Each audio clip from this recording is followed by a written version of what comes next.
Hello, नमस्कार, जोहार। कैसे हैं दोस्तों? उम्मीद करते हैं अच्छा ही होंगे। सुरेश क्लासेस में आप सभी का स्वागत है। दोस्तों, आज जो हम लोग पढ़ने वाले हैं वो प्रोपोर्शन का। देखिए, हम लोग पिछला वीडियो में प्रोपोर्शन पढ़े थे और आज जो हम लोग कुछ भाग छूटा हुआ था इसमें देखिए प्रोपोर्शन दो टाइप का अगर करें बात करें। एक तो क्या होता है डायरेक्टली प्रोपोर्शनल होगा और एक क्या होगा इनवर्सली प्रोपोर्शनल। अब आज जो हम लोग समझने वाले हैं कि डायरेक्टली प्रोपोर्शनल किसको बोलते हैं, इनवर्सली प्रोपोर्शनल किसको बोलते हैं और इसमें किस तरह से प्रश्न आते हैं उसको आज हम लोग समझेंगे। ठीक है, तो वीडियो में बने रहिए, लास्ट तक देखिए। क्योंकि देखिए एक चीज आप लोग को बता रहे हैं, अभी जो है आप लोग YouTube में कोई भी वीडियो खोलिएगा, ठीक है, तो उसमें 5 क्वेश्चन कराने के लिए आपका 30 मिनट 40 मिनट को समय लेगा। ठीक है, समय बहुत ज्यादा लिया जा रहा है लेकिन आपको प्रोडक्शन कितना मिल रहा है? बहुत कम मिल रहा है उस। और मेरा वीडियो देखिएगा तो यहाँ पे देखिए कि टाइम बहुत कम से कम समय लिया जा रहा है ना, और आपको ज्यादा से ज्यादा कंसेप्ट, ज्यादा से ज्यादा लेक्चर देने का एक प्रयास कर रहे हैं।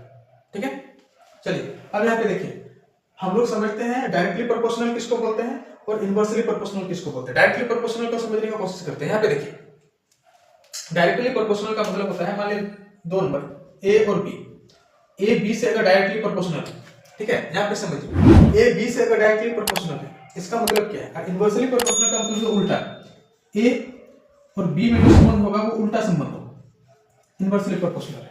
ठीक है, डायरेक्टली प्रोपोर्शनल। अब यहाँ पे देखिए ए बी के बराबर नहीं है, इसका मतलब ये होता है ये ए बी के बराबर नहीं है, लेकिन दूसरा कंडीशन ये होता है ए और बी एक दूसरे पे डिपेंडेंट है। ए और बी एक दूसरे पे क्या है? डिपेंडेंट है। डिपेंडेंट कहने का मतलब क्या है, यहाँ पे डायरेक्टली प्रोपोर्शनल कहने का ए अगर बढ़ेगा तो बी भी क्या होगा? बढ़ेगा। ए अगर घटेगा तो बी भी क्या होगा? घटेगा। ठीक है, जैसे कि देखिए एक उदाहरण से आप लोग को समझाते हैं, समझिए। जैसे आप लोग एग्जाम का तैयारी कर रहे हैं तो एग्जाम रिजल्ट या फिर आप यहाँ पे अंक और टाइम, समय की बात करें, अंक और समय में यहाँ पे हम लोग कौन सा संबंध ले सकते हैं? डायरेक्टली संबंध ले सकते हैं। कैसे ले सकते हैं? आप लोग जितना अधिक समय के लिए पढ़िएगा उतना अधिक अंक आए कि नहीं आएगा? तो ये क्या होगा? डायरेक्ट सीधा संबंध हो गया। ठीक है, तो उसी को अनुक्रमानुपाती आप लोग को देखने को मिलेगा। तो आप समझ में आ गया होगा। अब जैसे ही इसको हम लोग प्रोपोर्शन को हटाते हैं तो एक कांस्टेंट वैल्यू लेते हैं। मान लीजिए कांस्टेंट वैल्यू सी के लिए या सी लिए कुछ भी ले सकते हैं। ये के क्या है? एनी कांस्टेंट वैल्यू है, एनी कांस्टेंट। तो इसको हम लोग क्या लिख सकते हैं? ए बटे बी बाय के भी लिख सकते हैं, यहां तक कोई दिक्कत नहीं। आप देखिए इसको और हम लोग क्या लिख सकते हैं? ऐसे लिख सकते हैं ए बटे A1 by A2 equal to B1 by B2। Important ये है, इंपॉर्टेंट क्या है? ये याद रखना है, A1 बटे A2 इक्वल टू B1 बटे B2। उसी प्रकार इनवर्सली प्रोपोर्शनल का अगर बात करें, ए और बी में क्या संबंध है? उल्टा संबंध। अगर ए बढ़ेगा तो बी क्या होगा? घटेगा। ए बढ़ेगा तो बी क्या होगा? घटेगा। ए घटेगा तो बी क्या होगा? बढ़ेगा। ये उल्टा संबंध है। अब इसको हम लोग कैसे इसको करते हैं? देखिए ए और बी में, ए और बी को अगर इसको हटाते हैं प्रोपोर्शन को तो एक कांस्टेंट आएगा, क्या आएगा? के। तो के बटे बी कर दिए। अब ये ए इंटू बी इक्वल टू क्या हो गया? के। अब इसको क्या लिख सकते हैं? A1 by A2 equal to B2 bye B1। ठीक है, अंतर सिर्फ क्या है? यहाँ पे देखिए पहला में A1 बाय A2 तो है, लेकिन यहाँ पे B1 बाय B2 ये सीधा है। यहाँ पे क्या है? सीधा है। A1 बाय A2 के प्रोपोर्शन में ये B1 बाय B2, लेकिन यहाँ पे जब देखिएगा A1 बाय A2 तो सीधा है, लेकिन B2 बाय B1 है। यहाँ पे क्या उल्टा है? उल्टा कर दिया। समझ में आया? तो ये है कंसेप्ट, और ये डायरेक्टली प्रोपोर्शनल और इनवर्सली प्रोपोर्शनल। ठीक है, तो हम लोग जो है क्वेश्चन को देखते हैं जो एसएससी जीडी में आया हुआ क्वेश्चन। ठीक है, चलिए आगे बढ़ते हैं। देखिए पहला क्वेश्चन क्या बोल रहा है? एक्स और वाई अनुक्रमानुपाती है। अनुक्रमानुपाती मतलब डायरेक्टली प्रोपोर्शनल है। देखिए एक्स और वाई, एक्स डायरेक्टली प्रोपोर्शनल क्या होगा? वाई। ठीक है, ये हम लोग देखें। अब इसको हम लोग तोड़ेंगे तो ये इसको कैसे तोड़ सकते? x1 बटे x2 y1 बटे y2। हम लोग यहां तक जान गए हैं, अभी तक आप लोग को ये चीज बता दी है। ठीक है, अब सवाल है हम लोग क्वेश्चन को किस तरह लगाएंगे। देखिए पहला जो x होगा ना उसको हम लोग x1 मानते हैं। पहला x को क्या मानते हैं? x1। x का वैल्यू कितना दिया है? 37 दिया है। और पहला जो y है उसको हम लोग y1 मानते हैं। दूसरा x जो है उसको हम लोग क्या बोलते हैं x2, और दूसरा y जो है उसको हम लोग क्या बोलते हैं y2। अब समझ में आए? अब इसको हम लोग को सिर्फ क्या वैल्यू पुट करना है। x1 की जगह कितना हो जाएगा 37,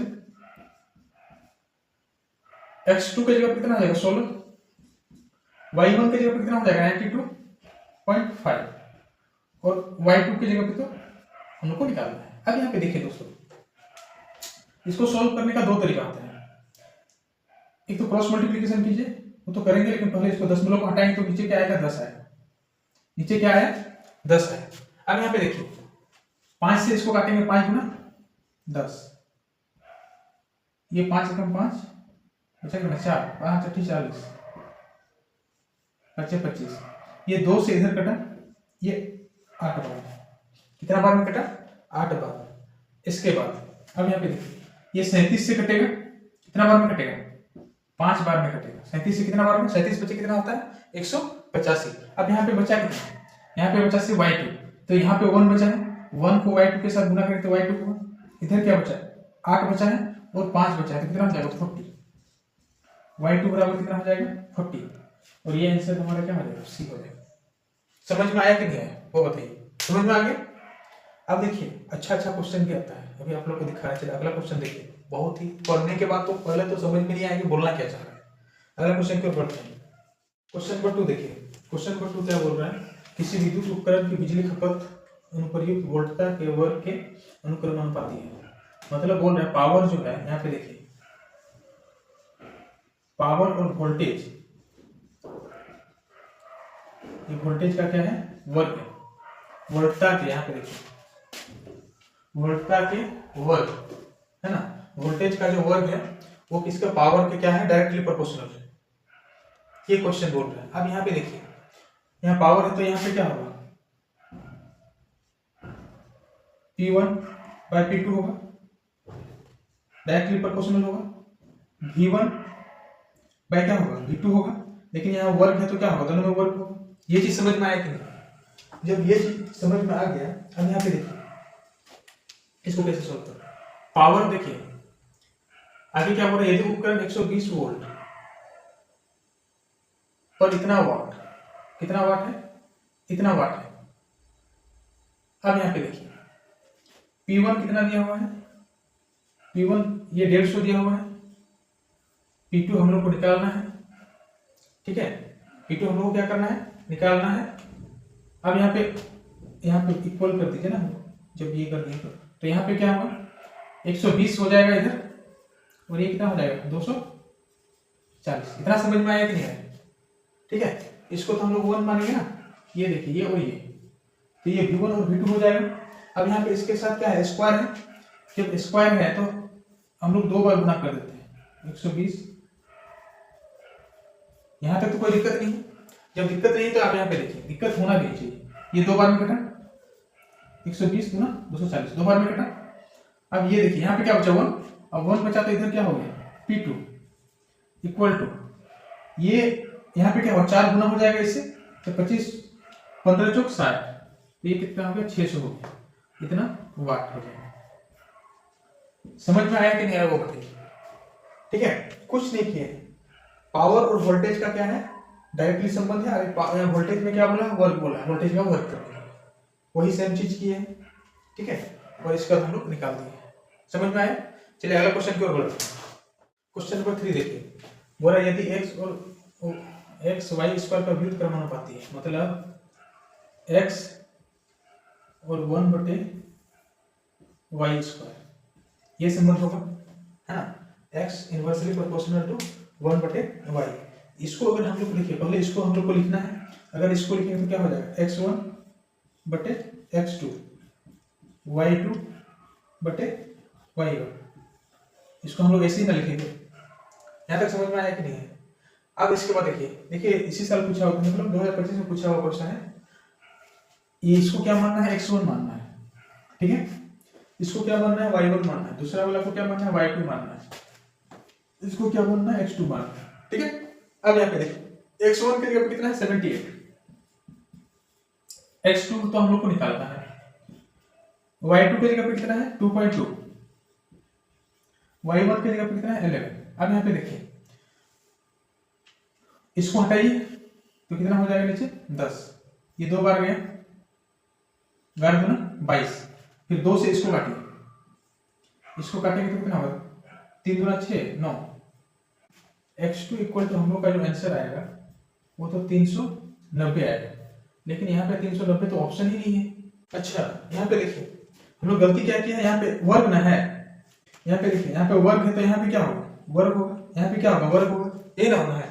अब यहाँ पे देखिए x1 के यहाँ पे कितना है 78, x2 तो यही है। अब देखिए y2 हमारा कितना है 2.2 को वर्ग 2 बार लिखें, ये कितना है 11 इंटू 11। अब यहाँ पे देखिए हम लोग क्या कर रहे हैं उसको समझिए, इसको हटाएं तो नीचे में 1 0 है, इसको हटाएं और 1 0 है, यहाँ पे दिक्कत नहीं है। जब दिक्कत नहीं है तो आप इसको काटिए, इसको काटिए 2 बार में, इसको काटिए 2 बार में। अब यहाँ पे देखिए ये कटेगा 25 बार में। x2 इक्वल टू जो होना है वो 78 इंटू 25। अब इसको गुना करके 25 से कितना हो गया 200, हाथ में रहा 2, 25 से कितना हो गया आपका 175 और 20 195 तो 1950, और आंसर क्या हो जाएगा सी हो जाएगा। ठीक है, आंसर क्या हो जाएगा सी हो जाएगा। चलिए दोस्तों ये वीडियो को हम लोग यहीं तक रखते हैं, ठीक है, फिर मिलते हैं अगला वीडियो में। बहुत बहुत धन्यवाद।